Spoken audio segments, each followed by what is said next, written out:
Hello, this is Carl Foote. Over the holidays, I had the privilege of visiting Ted and Marcia Johnson and hearing about their personal experiences of shape note singing through Chicago and in the Midwest. Thanks to the miracle of modern cell phones, we were able to record much of the conversation for you today. I want to thank Ted and Marcia for their time and their generosity and their willingness to be on camera for an informal video. To me, it was a blessing waiting to happen. Here's the video. Introduce yourselves. Well, that's Ted Johnson. And that's Ted Johnson, yes. Don't you sing? You sing Sacred Harp stuff, don't you? I've seen you around. I recognize you Yeah. for about Anyway. 60 years. Yeah, that's right.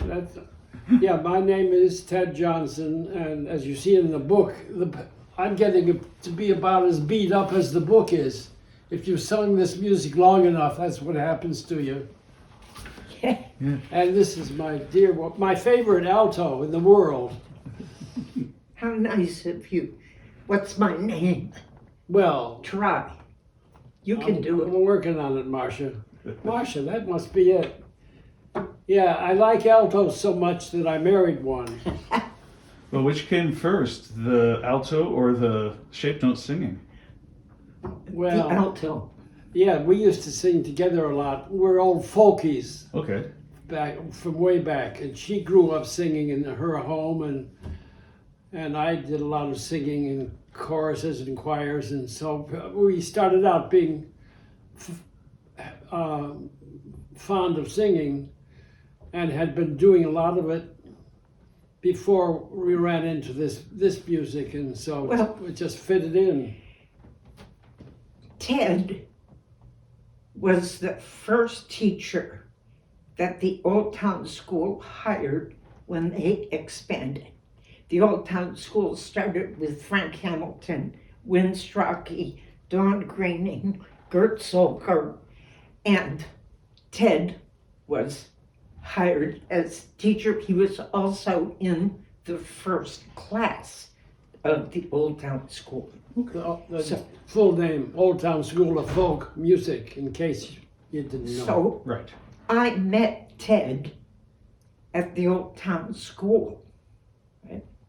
And we dated, etc. We got married. We sang together all the time. In fact, we used to make a living singing in nightclubs from time to time, but teaching at Loyola in the Fine Arts Department and hanging around the Old Town School. You meet people. One of the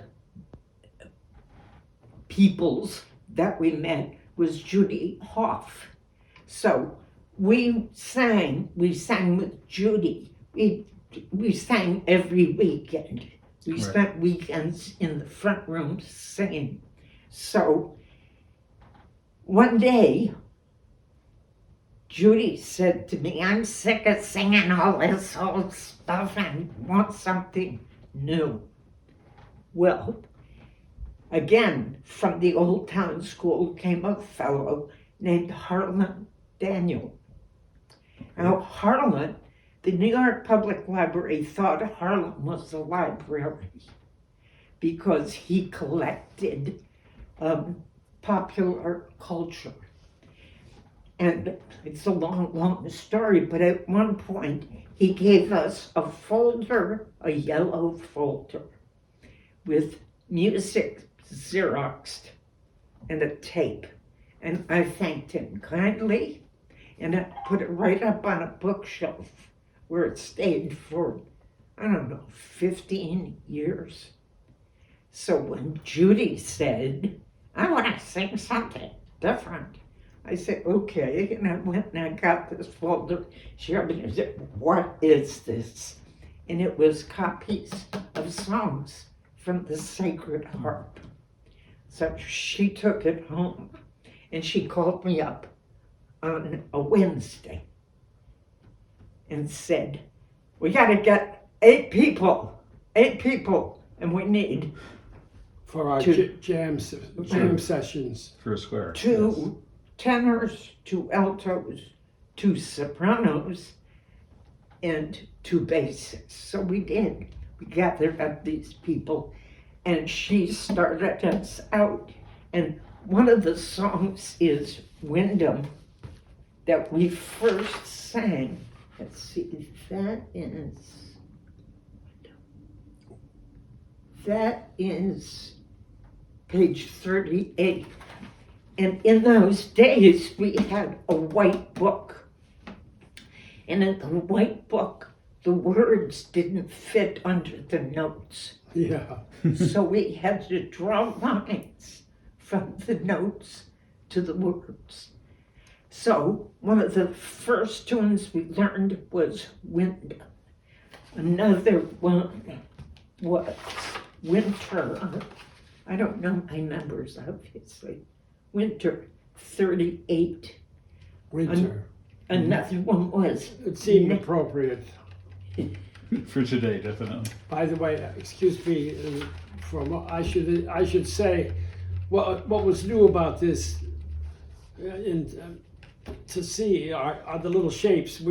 Some of us knew how to read music, not very well in my case, but because I was pretty much an ear musician. But I could read notes because I sang in choirs. But these notes were there's funny little shapes, and apparently the Southerners sang the shapes, but we had enough to work. We never did that in the beginning. another song was Nashville. That was 64. That apparently Helen told us was Abraham Lincoln's favorite tune. Anyhow, so we had this little group of people in the front room, and we sang it from time to time. Somebody else came, but we didn't pay any attention to the shapes. And we did this for months, and then there was a kind of That's easy for you to say. a conference kind of thing at the Old Town School, and Shade No Singing was a part of that conference. So a fellow named Philip Trier, may his name be a blessing, and Becky Armstrong, daughter of George and Jerry Armstrong, ran that little seminar. Okay. That's where we met Ted Mercer and a bunch of others. And after that little conference, Philip Trier invited us all out to a Met, and we should sing, and oddly enough, have a potluck. So that dinner on the grounds thing is sort of ingrained. Phil was a composer himself and had learned and knew about Sacred Harp music, and which was starting to be discovered by singers in the East and in New England. And so Phil had kind of a classical-minded music. He wanted us to be a choir. So we kind of treated us, he would be the director, which is a little slightly different than the point of view you get in Sacred Harp singing, which is a little more egalitarian. But anyway. Right. So we did that for months. And then Judy Hoff and Ted Mercer went south. Boom. That's when it began. Holly Springs. Holly Springs. 1983 or 4? Something like that. Anyhow, they came back with these glowing things. So we started to go south. Then we decided we would have the first Illinois State Convention, and we sort of advertised it. And we got messages from Hugh McGraw, the Pope of Sacred Harp, and may his name be a blessing, got in touch with me and said, you need to have a constitution if you're going to have us singing. And I talked to him, and I said, well, you know, we don't sing the shapes. He says, learn. And we did. And that's, I mean, that's sort of the background. And we traveled. People from St. Louis came to our convention in Illinois. And they started their group. Then they had the group in Charleston. We had Chicago. Mercer went out and spread the word. Mm-hmm. So that's... Well, what was interesting about that contact, that spark, going, it had started out with us to be kind of an interesting hobby, a new material to sing. And it wasn't until we went south and then encountered the actual living tradition going on, families that had been singing for generations together. And still are. And it kind of blew us away because they sang in ways that were, well, just their own very unique way. So They're still doing it. And since then it's exploded all over the place. into Europe, Asia. But people should go south and sing with the Southerners. They have it together. And it is so much fun. And the people are so nice and so forgiving of the Yankees. And Hospitable. and such good food and good times. And you sing all day long. You go have dinner with somebody, you sing all night long. And the next day, maybe it would be a Sunday, you go to church and you sing some more. So it's just a terrific experience just to sing in those churches. There's one in particular that was built specifically for sacred harp singing, and that's Wilson's Chapel in Chattahoochee. Oh, Yeah, so So did you feel you were kind of bringing that singing north to Chicago, or you were kind of developing your own style almost? I think they developed us. that's what happened. I don't know if we were evangelizing about it, but yeah. And something else you discover in this kind of music. It's religious, obviously, and the texts are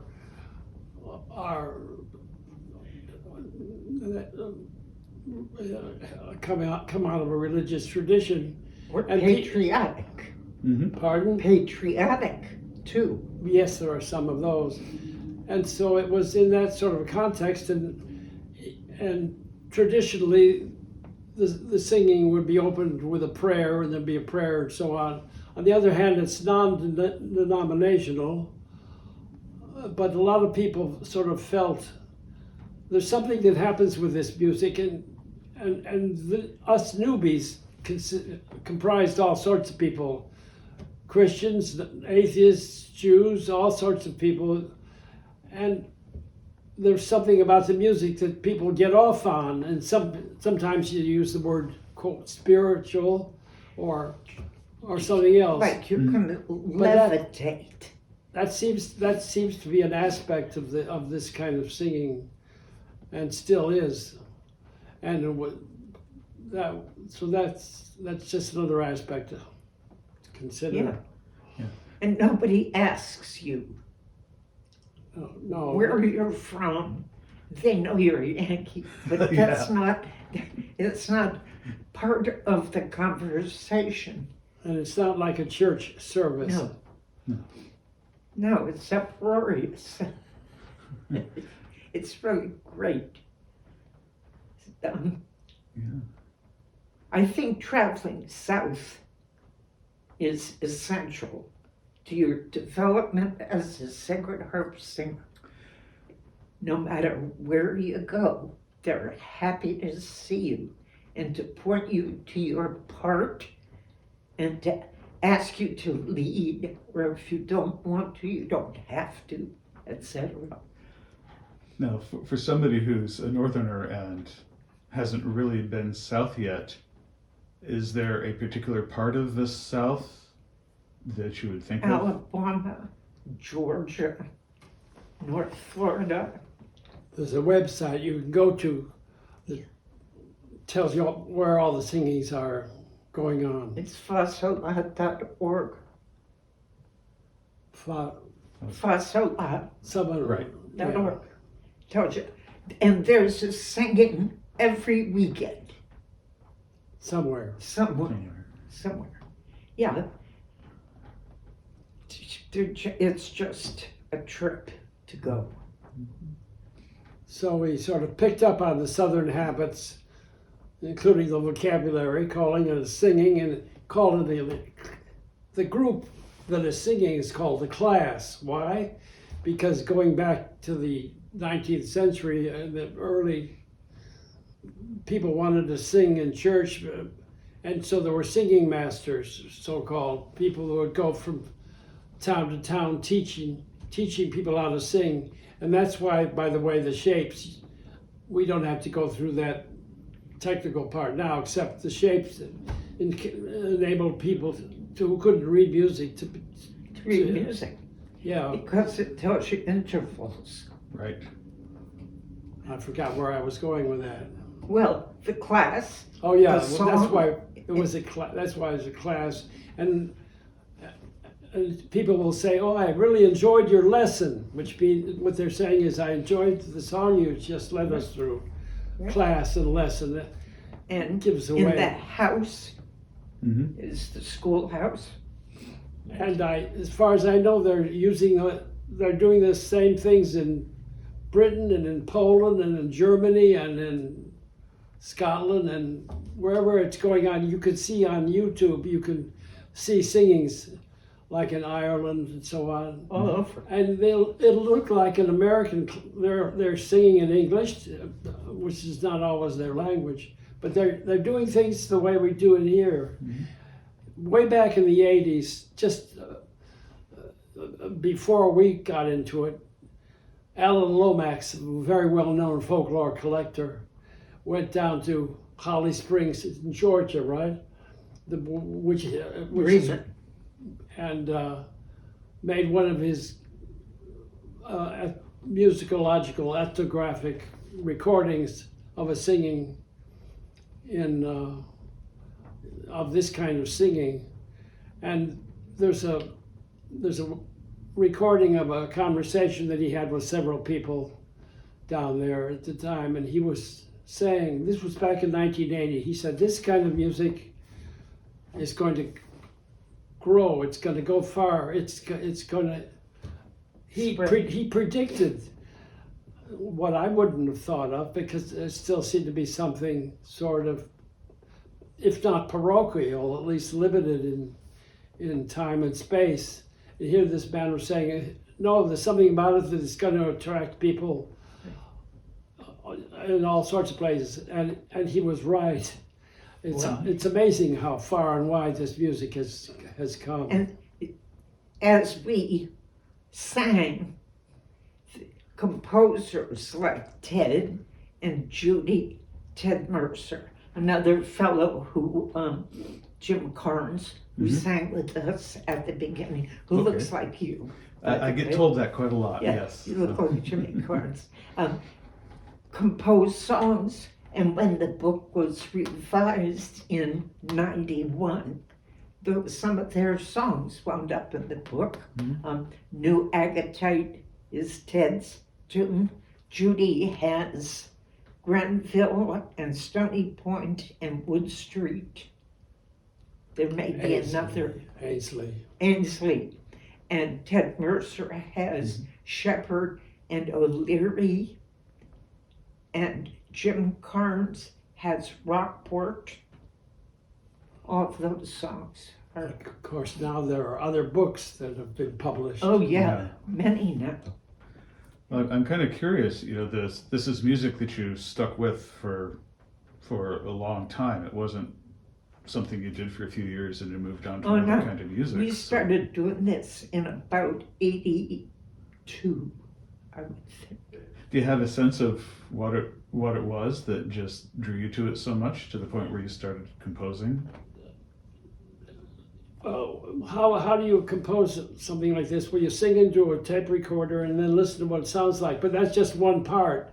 So we got a 4-track, there was such a thing as a 4-track tape recorder. And so you'd start with the melody, which the first thing you come up with, and that's not in the soprano or the treble, it's in the tenor. The word tenor comes from the word hold, and that's holding the melody. So you sing that part, and then you say, oh, let's sing something that would harmonize with that. So you sing another, that'll be the treble part, if that's what you're doing. And then you think, oh, we need a bass. And so you sing that, and you can put these all into the tape recorder. And poor altos, sometimes they got put in last, but But not by our composers. no. No, But, our composers wrote. But then good if you want alto to, parts. if you want to change one note, you have to re-record that whole thing again. So that's very. Judy had written songs before. I don't know that Ted Mercer ever composed a song in his life, but he, being Ted, so we So, wound up here for posterity. Yeah. So nowadays with the computer, it's 20 times easier to do it. You tell the computer, well, I want this in key of G, and I want a G minor, and I want a Dorian. So you tell it all that, and it puts everything up on the screen, and you move your little cursor and put the notes until they sound. It plays it for you, and you can move. So you see how easy it is to do it nowadays. If you've got the moxie to make something sound nice, Well, it's not you can't just plug it. No, I no, couldn't no. sit down. It's not and do AI. that. Maybe the next generation of artificial intelligence will tackle that. But then you type in the words too, and guess what? It sings the words in any language you want, and then it'll print it all out, and you can take it to your group of singers. Let's try this out. So I managed, without the use of the computer, to write a few tunes back then. New Agatite. We used to name things after the streets we lived on. Judy had already named her after our street, Agatite, so I had to call mine New Agatite, and that's the one that got in the new revision. At the same time, I wrote a song called Boulder, which just found its way into other books. Anyway, that You for make some, it sound easy. It's not. You make it sound too easy, Ted. You leave out the part that is your talent. well, it's suited for somebody like me who kind of just seat of the pants kind of Well, ear. when he Sure. took up the fiddle, which is one of my worst mistakes, was buying him a fiddle. When he took up Irish fiddling, he also has written a passel of beautiful Irish fiddle tunes. So don't short yourself, Well, pal. sometimes a tune comes floating along somewhere, and you try to grab it as it comes by in your head. But yeah, so people who are very into Sacred Harp include people who want to write tunes, and they do. And that's, I suppose, the way Yeah, it was. they've Probably in the beginning it was that way too. they're revising the book again. They've had over 500 tunes submitted for the new book, out of which 20 tunes will be picked or something. Right. This book, The Sacred Harp, which is, I suppose, the largest used, most widely used in this country, it gets revised 2 or 3 times every century. Yeah, the first was 1846, was it? The last band wasn't there. And so we had the 91 revision, and then there's another revision which got delayed by the pandemic, but the people are working away on it now. Yeah, so I submitted some new tunes. I don't have a lot of hope that they'll, I mean, as Marcia says, people all over the world are probably have submitted to this too. And there's another book. It's called the Cooper book. It's the white book. It's really blue. And it's been revised several times since. And that's Twice now. That's an old one too. Old book. They're sort of competitive. You know, you Cooper book singer, Denson book singer. That's but Sacred Harp singers sing out all books. There's a Missouri harmony and there's a Shenandoah harmony. Yeah, the Missouri harmony, the people from St. Louis, who I mentioned earlier, there was an old Missouri harmony. They redid that book. They kept some of the old ones, they added new tunes. It's a great tune book. And the Shenandoah, that's from Virginia. That's John. Delaray. John. I have several tunes in that book and also in the Missouri. Del Rey, John Del Rey's book, right? And there are several from New England. Lisa Grayson did the Millennium Harmony. That's right. That's right. And years ago, we did the supplement, Midwest supplement. And in that little book that they put together was China that we have, and Africa is in there, and Phil Trier's We had researched. national anthem is in that book. Is it? Yeah. Yeah, people looked up some of the great old tunes from the 19th century and put those in. That was just a little pamphlet. It was, I don't know what else we can tell you. Did you travel much out of the country? One time we went to one convention in London, and we haven't been south in a long time. Did you spend time sort of on the history of the people doing the singing? You know, my understanding is that the singing came into New England originally and then moved south and west. It's true. Came into New England, and then the New Englanders started getting self-conscious. They thought, well, this music it's kind of homegrown. They figured the real culture is over in Europe, and so they kind of thought of this is a backwater, not quite as much prestige. So they started getting into other more classical, more conventional kinds of music. But in the meantime, it found its way south. That's where it went south in the first place, and it started spreading there, and where it's always remained in certain pockets of Georgia and Alabama, Texas, Florida. I'm not an expert on where it is now. Right.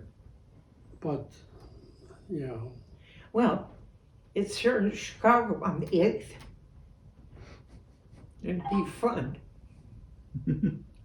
Well, if we've been talking for half an hour, and I wonder whether anybody who's listening to it this point would want to sing. If we Well- were going to put together a few tunes, I mentioned some in the recording. yeah. Well, So if it was your playlist, if I could use Oh, that word, well, what would be the couple of Well, numbers the that sub- you would want to sing? something about leading. This brings up the whole question of how much fun it is to lead. Yeah. People have their favorite songs. One that just occurred because they're fun to lead. You just like the song, and leading is a whole subject in itself for a workshop. But I just thought of a song for me that epitomizes that. It's what did I say? 142, Stratford, and you know how I like altos. Well, that's the song which has a particularly entrancing alto entrance. And if it's my turn to lead a song, I might say, "Oh, that'll be fun. 142. Let's do," and you can cue in those altos. And some people have their own favorite songs. Our friend from the botanical garden, Oh, that's John Seaton. John Always Seaton. leads Primrose. we always know what tune he's likely to lead. He's a dear man, by the way. Uh, That song is Primrose. Primrose. So then 142 sounds like a good one. Yeah, listen to Let's do that. that. Listen for the alto entrance in 142. It's fun.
So let me just say some things about leading.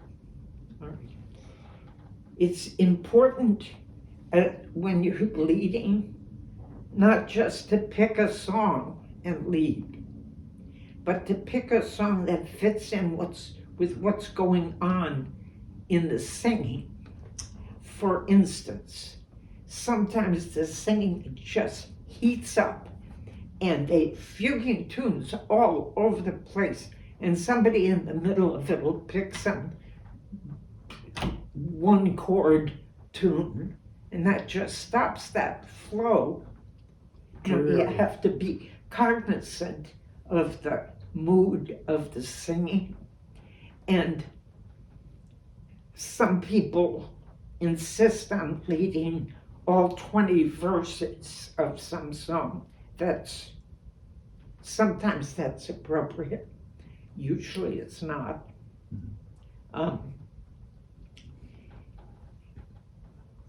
To be mindful of the atmosphere. Sometimes Um, for instance, right after the memorial lesson is not an upbeat Right. moment. You know, you want to kind of come back in. But after lunch is often a hot Yeah. time for people to have some peppy, sprightly songs. Yeah. But then, And the end of the day, call some tune where the trebles are up in the stratosphere because there's nothing left, you know? so it's a mistake. Right. Maybe you have to know when the people or singers start to get tired. You're not going to bring in some long, hefty anthem Right. like. But so the leader, yeah, that's one of the ancillary talents of a good leader is to read the room, is to know where people are at. Another, And to know the class. Like if you've got a bunch of old singers, you know what those screeching, Up there. you know, that's like the people who key are so, the good keyers know the class so that they will adjust. Judy Hoff is very good at Yeah. that. Right. Also, then the keying, pitching, that's another whole talent in itself, which I have not I tried to have. Judy is a good pitcher too. Yeah. That is, by pitcher, person who sets the key. As everybody knows maybe by now that we don't have a tuning fork, or we're not singing exactly in the notes that are on the page. We're usually a little bit down from that. So the key that's written there is in general in the It's right advisory. advisory. That's right. It's And advisory. then we put where are we for now? And then the pitcher will say, get it out of the air, which will be good for that song at this time with this class.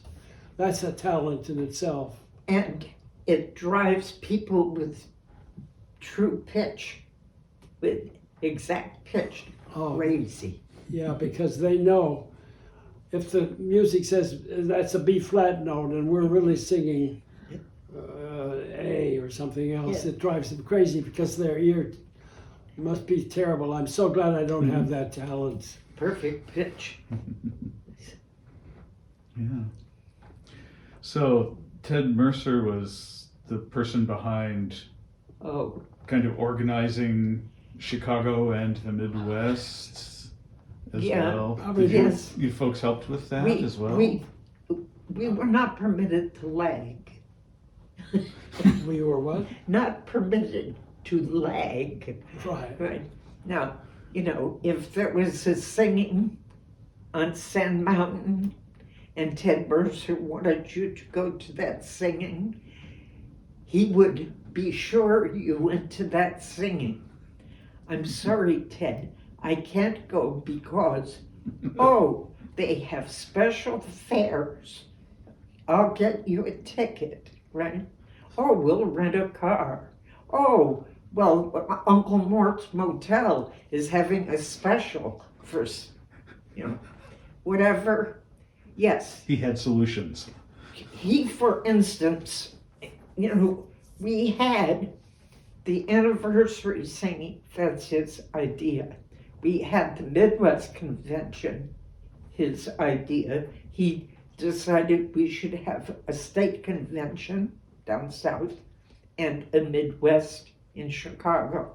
He also decided one year to bring us the United Convention. So we had 3. And that's perfectly fine for a mover and shaker, but for people who cooked, Which certainly included. we used to cook a lot. Mm-hmm. It's a lot of mouths to feed. Our conventions were large, You must have met people from everywhere. everywhere across the country then. Oh, yeah.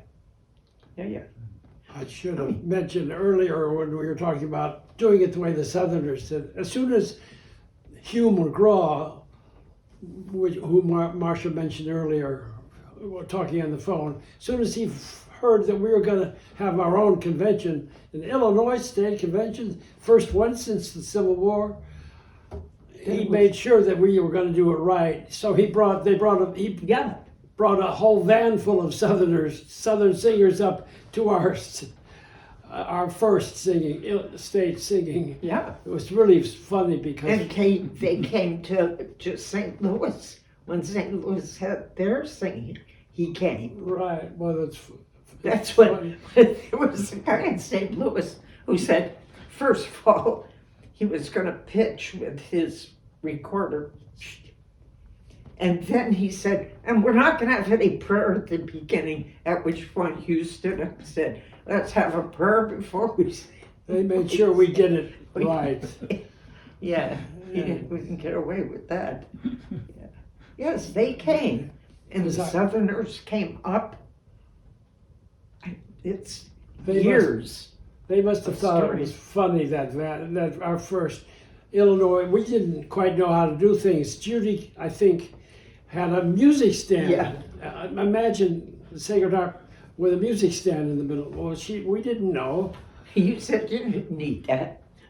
We got together the night before this convention, when the Southerners, we had met them for the first time, and the singing was the next day, but we got together in a motel room the night before, the Southern singers and some of us, 8 or 10 or 12 of us. And I still remember, that's the first time it really hit us, especially in that enclosed space. Was it Jim Carnes or something? He was sitting next to Richard DeLong. Richard DeLong. And he said, that man is howling. And we all learned to howl, although Yes. in a creative way, mind you. But people used to say, if you can hear the person next to you, you're not singing loud enough. You're not doing your part. The way, who likes Sacred Harp and who doesn't? Sometimes we think you got to be hardwired. Some people listen to this the first time, they say, why are they singing so loud and so fast? And other people singing, wow, where can I do this? Maybe it's in the genes or you're hardwired for it, we think. When we all got started, we didn't have books or anything. We just had those Xerox sheets. But Judy, being Judy, found the Sacred Art Publishing Company. She got a book and records, and so then we all got books. And that's She found out that there was some guy down. Yeah. Where can we get this? Well, there's somebody down south that's published. His name Hugh. is Hugh McGraw. Yeah. And that's how she found out, and She would, talked to him on the phone the first time. yeah. But we're driving down the outer drive one day, and Judy pulls up alongside of us and reaches down and holds up a book. Yeah, that she had just gotten her book, her first book. Some of those Southerners we met, our Facebook friends today. Any socializing that went late into the Yeah, we night? socialized. Sure, they had Always. socials. Oh, That was all the way always. through? After you went out for dinner sometimes, or you had dinner. We usually stayed with someone. Okay. The Shepherds, for instance, Jeff and Shelby. There even got to be a little tradition. Yeah, after Midwest singing, Saturday and Sunday, sometimes Friday, Saturday, and sometimes and Sunday. Sometimes. Anyway, on Monday, some of the out-of-towners are still in town, and so it got to be a little custom. Monday morning at Ann Sather's, and do a little gossiping about the day, about the singing.